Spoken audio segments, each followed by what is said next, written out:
Hi, everyone, and welcome to Saving the Investor. I'm Craig Wolf alongside Alfie Tounjian, Southwest Florida Certified Financial Planner.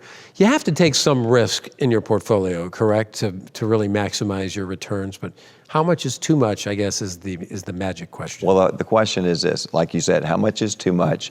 And there's unnecessary risk. A lot of people, so you want to manage that risk. And how do you manage risk is having a true plan in place, having a diversified portfolio.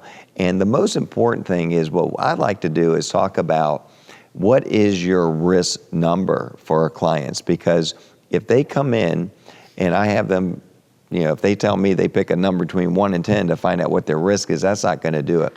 We want to dig deep and find out what their risk number is to find out how much risk they are willing to take to get that return. Remember, a lot of times, a lot of people are taking more risks than they really need to.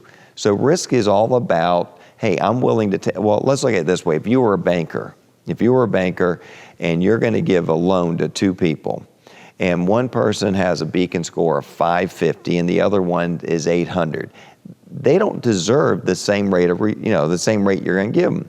Because a 550 person is going to be one that has a higher risk of defaulting, okay? And then the one over here has 800, he or she's going to make those payments. So they're going to get a better rate. So you want to make sure that's risk management right there for a bank. The same thing with investments.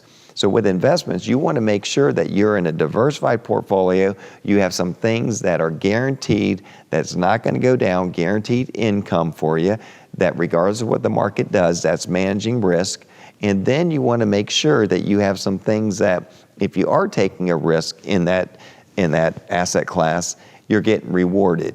So if you just have one stock, hey, it's going to go up, it's going to go down, that's taking a lot of risk. But if you have a basket of holdings, and what we like to do is we like to do it where it's separate managed accounts, where and most of the investors here that I run into have funds. They have mutual funds like the or ETFs, the S&P 500. Well, they have 500 holdings. That's one way of managing risk. But another way is we can take 50 holdings and you own them individually. And that's the way to do it, because you're going to, So you don't own the index, you own each individual. You own each individual one. And what's nice about that is they're separate managed accounts and they're different amounts in each one. They're not all the same. Some are higher than the bottom one. So that's a good thing. And you can squeak out returns like that, but it's a lot more tax efficient. The problem with the S&P 500 I look at is this. You have 500 companies and you have about 40 to 50 companies is driving 90% of the returns of the S&P 500. So it's a lot like I tell people, there's 50 kids, and 5 of them are A students, and the bottom are D and F students. But is that fair to give everyone an average of a C?